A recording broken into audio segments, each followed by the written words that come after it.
ନିଜର ଅଧିକାର ସାବ୍ୟସ୍ତ କରିବା ଅତି ସହଜ, କିନ୍ତୁ ଯେତେବେଳେ ନିଜର କର୍ତ୍ତବ୍ୟ କରିବାର ସମୟ ଆସେ ସେହି ସମୟରେ ଜାଣି ହୁଏ କିଏ କେତେ ନିଜର ଓ ଆପଣାର।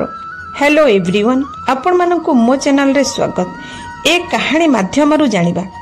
ଥରେ ଶ୍ରୀକୃଷ୍ଣଙ୍କୁ ଦ୍ୱାରିକାର ରାଣୀମାନେ ପଚାରିଲେ, ହେ କୃଷ୍ଣ, ତୁମର ଏତେ ସୁନ୍ଦର ସୁନ୍ଦର ରାଣୀମାନେ ଅଛନ୍ତି, ତଥାପି ତୁମେ ରାଧାକୁ କାହିଁକି ଏତେ ଭଲ ପାଅ? ସେ କ'ଣ ଆମଠାରୁ ଏତେ ସୁନ୍ଦର ଓ ଭଲ? ଶ୍ରୀକୃଷ୍ଣ ଚୁପ୍ ରହିଗଲେ। ସେ ଯେମିତି ସ୍ତବ୍ଧ ହୋଇଗଲେ। ତାଙ୍କ ପାଖରେ କୌଣସି ଉତ୍ତର ନଥିଲା ରାଣୀମାନଙ୍କୁ ଦେବା ପାଇଁ। କିଛି ଦିନ ଏମିତି ଚାଲିଲା। କିଛି ଦିନ ଗଲା ପରେ ପ୍ରଭୁ ଶ୍ରୀକୃଷ୍ଣ ରୋଗିଣା ହେବାର ନାଟକ କଲେ। ବହୁତ ଗୁଣି ଗାରେଡ଼ି ଆସିକି ଶ୍ରୀକୃଷ୍ଣ ଭଗବାନଙ୍କୁ ଠିକ୍ କରିବା ପାଇଁ ଚେଷ୍ଟା କଲେ, କିନ୍ତୁ ତାଙ୍କୁ କେହି ବି ଠିକ୍ କରିପାରିଲେନି। ତାଙ୍କର ମୁଣ୍ଡ ବହୁତ ଦରଦ ହେଉଥିଲା, ଯେମିତି ଫାଟି ଯାଉଥିଲା। ଶେଷକୁ ନାରଦକୁ ଡାକିଲେ, ଆଉ ଭଗବାନ ଶ୍ରୀକୃଷ୍ଣ ନାରଦ ମାଧ୍ୟମରେ ସମସ୍ତ ରାଣୀମାନଙ୍କୁ କହିଲେ ଯେ ଶ୍ରୀକୃଷ୍ଣ ଭଗବାନଙ୍କ ମୁଣ୍ଡରେ ଯେ କୌଣସି ନାରୀ ବି ତାଙ୍କର ପାଦ ଧୂଳି ଦେବ, ତାହେଲେ ଭଗବାନ ଶ୍ରୀକୃଷ୍ଣ ଭଲ ହେଇଯିବେ।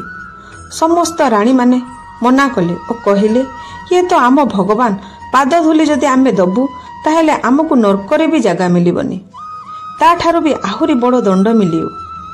ଏମିତିକି ରୁକ୍ମଣୀ ମଧ୍ୟ ପାଦ ଧୂଳି ଦେବାକୁ ମନା କଲେ। ଠିକ୍ ସେହି ସମୟରେ ରାଧାକୁ ଡାକିବା ପାଇଁ ଶ୍ରୀକୃଷ୍ଣ କହିଲେ। ଯେତେବେଳେ ନାରଦ ଠାରୁ ଶୁଣିଲେ, ରାଧା ଧାଇଁ ଆସିଲେ ଶ୍ରୀକୃଷ୍ଣ ପାଖକୁ ଓ ଟିକେ ମଧ୍ୟ ବିଳମ୍ବ ନ କରି ନିଜ ପାଦ ଧୂଳି ଶ୍ରୀକୃଷ୍ଣଙ୍କୁ ଦେବାକୁ ଉଦ୍ୟମ କଲେ। ସେହି ସମୟରେ ରୁକ୍ମଣୀ ରାଧାର ହାତ ଧରିକି କହିଲେ, କ'ଣ ତୁମକୁ ନର୍କର ବି ଡର ନାହିଁ? ରାଧା ହସିକି କହିଲେ, ମୋ କାହ୍ନା ପାଇଁ ନର୍କ କ'ଣ? ମୁଁ ତାଠାରୁ ବି ଆଉ ଅଧିକ ବଡ଼ ଦଣ୍ଡ ଭୋଗିବାକୁ ପ୍ରସ୍ତୁତ। ଏହା କହି ଶ୍ରୀକୃଷ୍ଣଙ୍କ ମଥାରେ ନିଜ ପାଦ ଧୂଳି ଦେଇଦେଲେ ଓ ଶ୍ରୀକୃଷ୍ଣ ଭଲ ମଧ୍ୟ ହୋଇଗଲେ। ଦର୍ଶକ ବନ୍ଧୁ, ଏ କାହାଣୀରୁ ଆମେ ଏହା ଜାଣିଲେ ଯେ ଆଜିକାଲି ଅଧିକାର ତ ବହୁତ ଦେଖେଇ ଦିଅନ୍ତି, କିନ୍ତୁ ଯେତେବେଳେ ଅଧିକାର ଥିବା ମଣିଷର ସାବ୍ୟସ୍ତ କରିବା ସମୟ ଆସେ ପଛ ଘୁଞ୍ଚା ଦିଅନ୍ତି। ସେଥିଯୋଗୁଁ ପ୍ରତ୍ୟେକ ମଣିଷକୁ କାହା କଥା ଶୁଣିବା ଅପେକ୍ଷା ନିଜ ଆତ୍ମବଳ ବଢ଼ାଇ ଓ ଛୋଟ ବଡ଼ ନିଜ ପର ଛାଡ଼ି କର୍ମକୁ ବିଶ୍ୱାସ ରଖି ଆପେ ଆପେ ଚାଲିବା, ତାହେଲେ ସଫଳତାର ବାଟ ଫିଟିଯିବ। ସମାଜର ଭଲ ବ୍ୟକ୍ତି ଭାବରେ ପରିଚିତ ହୋଇପାରିବା, ଆଉ ଆମେ ଦୁନିଆର ଗୋଟିଏ ଶ୍ରେଷ୍ଠ ଓ ପାୱାରଫୁଲ ପର୍ସନ ହେଇପାରିବା। ତ ଦର୍ଶକ ବନ୍ଧୁ, ଏ ଭିଡ଼ିଓ ଆପଣମାନଙ୍କ ପାଇଁ ଥିଲା।